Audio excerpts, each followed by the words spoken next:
My channel Sneha Kashyap. So ఈ వీడియోలో నేను గుత్తి వంకాయ కర్రీ ఎలా వండాలో చూపించబోతున్నాను.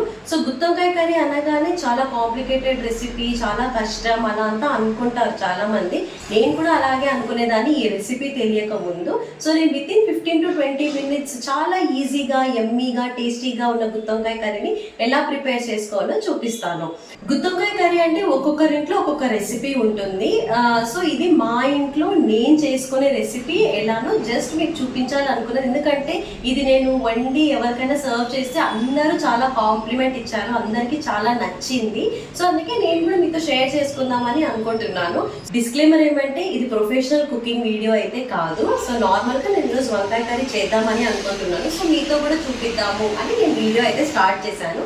సో ఇంకా without any delay let start the video. మనం కుకింగ్ చేస్తూ మాట్లాడుకుందాం. ఓకే, సో ఈ వంకాయ కర్రీకి ఏమేమి కావాలంటే అఫ్ కోర్స్ వంకాయలు. సో నేనైతే నల్ల వంకాయ తీసుకున్నాను. చాలా మంది తెల్ల వంకాయలు అలా కూడా ఉంటాయి, సో అవి తీసుకోవచ్చు. నాకు దీంతో గుత్తి వంకాయ కర్రీ చేసుకొని తినడం అంటే చాలా ఇష్టం, అందుకే నేను ఇది ప్రిఫర్ చేశాను. అండ్ హాఫ్ కప్ ఆఫ్ శనక్కాయలు. సో ఈ శనక్కాయలు అనేవి మీ గ్రేవీ బట్టి ఉంటుందన్నమాట. మీకు ఎక్కువ గ్రేవీ కావాలనుకుంటే కొంచెం ఎక్కువ శనక్కాయలు వేసుకొని అలా ప్రిపేర్ చేసుకోవచ్చు. లేదు లైట్గా, చాలా మంది డ్రైగా కూడా తింటారు గుత్తి వంకాయ. సో అలా కావాలనుకుంటే తక్కువ శనక్కాయలు వేసుకోవచ్చు అనమాట. సో నాకు కపిల్కు కొంచెం ఎక్కువ గ్రేవీ ఉండడం అలా ఇంట్రెస్ట్ అనమాట. సో అందుకే నేను కొంచెం ఒక 5 to 7 స్పూన్స్ ఆఫ్ శనక్కాయలు అయితే తీసుకున్నాను. అండ్ వెల్లుల్లి రెబ్బలు. సో ఇది ఒక 6 to 7 సరిపోతుంది. అండ్ దీంతో పాటు సాంబార్ పొడి. సో సాంబార్ పొడి అనేది కొంచెం మెయిన్ ఇంగ్రీడియంట్. సో మీరు ఇంట్లో ప్రిపేర్ చేసుకున్న సాంబార్ పొడి అయినా అవ్వచ్చు, లేకపోతే బయటదన్నా అవ్వచ్చు. సో నేనైతే ఈరోజు ఎన్టీఆర్ సాంబార్ పొడి అయితే వాడుతున్నాను. సో ఇదైతే కొంచెం టేస్టీగా ఉంటుంది ఇంకా అనేసి ఇది తీసుకుంటున్నాను. ఇంకా ఉప్పు, కారం. సో అంతే అండి, ఈ సింపుల్ ఇంగ్రీడియంట్స్తోనే మనం ఇప్పుడు గుత్తి వంకాయ కర్రీ అనేది వండబోతున్నాము. సో కొంతమంది నువ్వులు కూడా యాడ్ చేసుకుంటారు. సో మా ఇంట్లో నువ్వులు పెద్ద ఎవరు ఇంట్రెస్టెడ్గా తినరు, నువ్వులు వేస్తే తినరు అనమాట. సో అందుకే నేను దాని బదులు 1 స్పూన్ ఆఫ్ ఎక్స్ట్రా గ్రౌండ్ నట్సే వేసి గ్రేవీ అనేది ప్రిపేర్ చేస్తాను. సో ఫస్ట్ మనము గ్రౌండ్ నట్స్ అయితే ఫ్రై చేసుకున్నాము. సో మనం గుత్తి వంకాయ చేయాలంటే ఇలా ఫ్లాట్గా ఉన్న కడాయిని అయితే ప్రిఫర్ చేయాలి, ఎందుకంటే అన్నీ ఒకేసారి బాగా మంచిగా ఉడుకుతుంది. అందుకే సో మనం ఈ కడాయిలోనే ఇప్పుడు గ్రౌండ్ నట్స్ని ఫ్రై చేసుకున్నాం.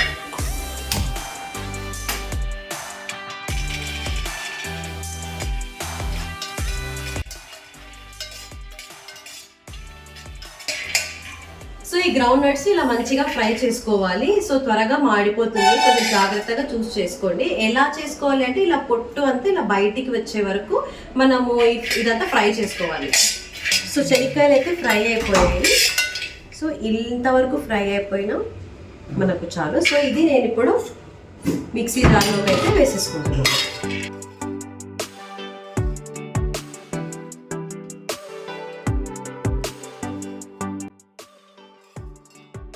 సో నేను ఈ గ్రౌండ్ నట్స్ని బాగా ఫ్రై చేసేసుకొని ఒక మిక్సీ జార్లోకి అయితే తీసుకున్నాను. సో ఇంతవరకు ఫ్రై అవ్వాలి. సో ఫ్రై అయిపోయినాక ఇందులోనే నేను ఈ వెల్లుల్లిపాయలు యాడ్ చేస్తున్నాను. వెల్లుల్లిపాయలు యాడ్ చేశాక సాంబార్ పొడి, ఒక 2 స్పూన్స్ ఆఫ్ సాంబార్ పొడి అయితే సరిపోతుంది.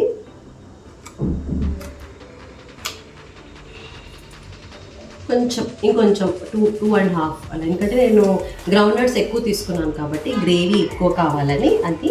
అండ్ ఇందులోనే మీ స్పైస్ లెవెల్స్ బట్టి కారం అనేది యాడ్ చేయాలి. మా ఇంట్లో కొంచెం స్పైసీగా తింటారు కాబట్టి నేను ఇది కూడా ఒక 2 స్పూన్స్ తీసుకుంటున్నాను, 2.5.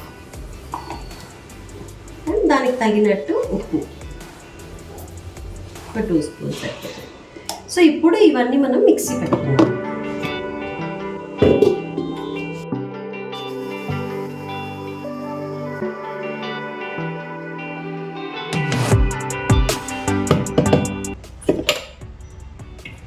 చాలా మంచి స్మెల్ అయితే వస్తుంది. ఇలాగ శనక్కాయలు, సాంబార్ పొడి, గార్లిక్ ఇవన్నీ వేస్తే మిక్సీకి వేస్తే మనకు శనక్కాయల పొడి అలా ఉంటుంది కదా, అలాగ మంచి అరోమా స్మెల్ అయితే వస్తుంది. సో ఇలాగ మనం పొడి అయితే ప్రిపేర్ చేసుకున్నాము. సో ఇప్పుడు ఈ పొడిని మనం వంకాయలో స్టఫ్ చేద్దాం.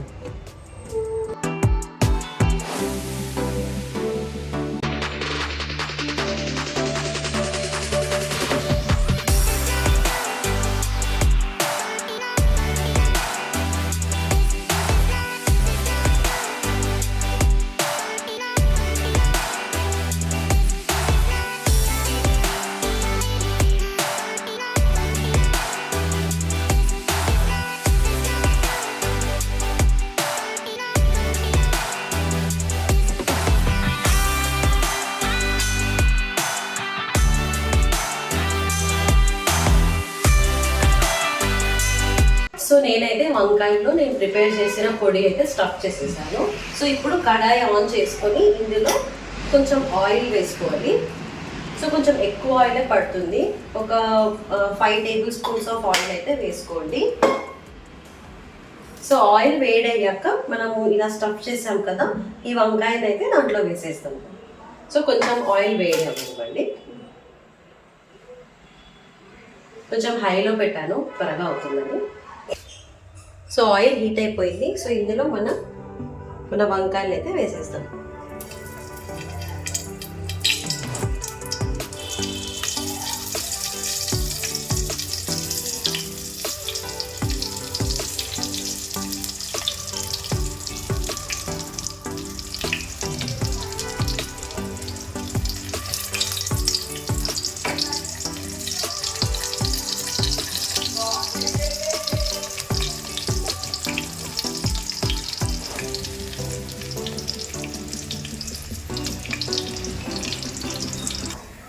సో ఆయిల్ వేసేసి అందులో వంకాయ వేసేసాక మనము ఒక 2 గ్లాసెస్ ఆఫ్ వాటర్ అయితే వేద్దాము.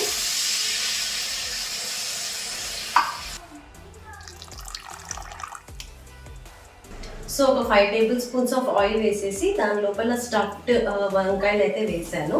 వేసి ఒక 1.5 కప్ ఆఫ్ వాటర్ అయితే వేసి దీన్ని ఇలానే ఒక 5 మినిట్స్ వదిలేయండి, కుక్ అవుతూ ఉంటుంది. సో ఊరికే మనం వంకాయలు అటు ఇటు చేస్తే స్టఫ్ చేసిన పొడి అంతా విరిగిపోతుంది అనమాట. సో అందుకే ఇలానే ఒక 5 మినిట్స్ వదిలేసేయండి. సో చాలా మంది ఇలా స్టఫ్ చేసిన వంకాయని కొంచెం ఆయిల్ వేసి కుక్కర్లో ఒక 2 విజిల్స్ అలా పెట్టేసి త్వరగా ఉడుకుతుంది, టైం కూడా మనకు కన్జ్యూమ్ అవుతుంది అలా అంటారు. కానీ దాని టేస్ట్ కన్నా మనం విడిగా ఇలాగ వాటర్ వేసి కుక్ చేసుకున్న గుత్తి వంకాయ అయితే చాలా యమ్మీగా ఉంటుంది. సో మీరు ఇలా ట్రై చేసి ఒకసారి చూడండి. ఇది కంప్లీట్గా కుక్ అవ్వడానికి ఒక 10 మినిట్స్ పడుతుంది. సో కుక్ అయ్యాక ఎలా ఉందో చూపిస్తాను.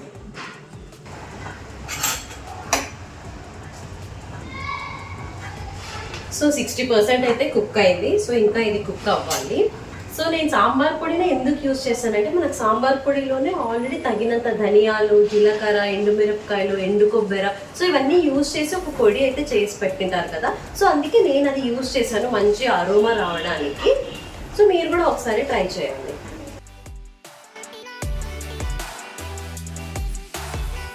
సో ఇది 90% అయితే కుక్ అయిపోయింది. సో ఇప్పుడు మన దగ్గర మిగిలిపోయిన పొడి అయితే ఇందులో స్టఫ్ చేసుకుందాం.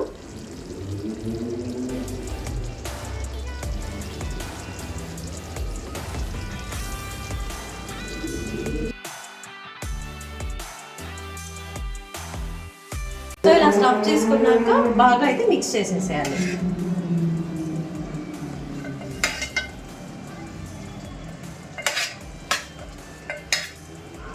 ఇలా తిరిగేసేయాలి.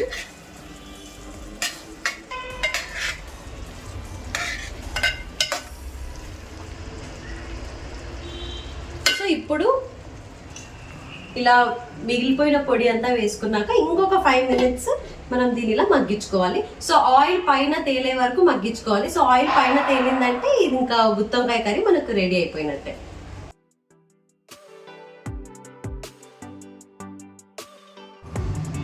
సో మన గుత్తి వంకాయ కర్రీ అయితే రెడీ అయిపోయింది. కపిల్ ఇట్రా.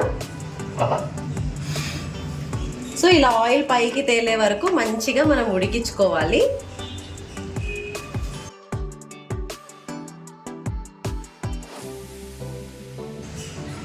సో చూస్తున్నారు కదా. సో ఇలాగా సింపుల్ గా అండ్ టేస్టీగా మనం వంకాయ కర్రీని అయితే ప్రిపేర్ చేసుకోవచ్చు. మేము ఈరోజు చపాతీతో అండ్ రైస్ తో అయితే తింటున్నాము.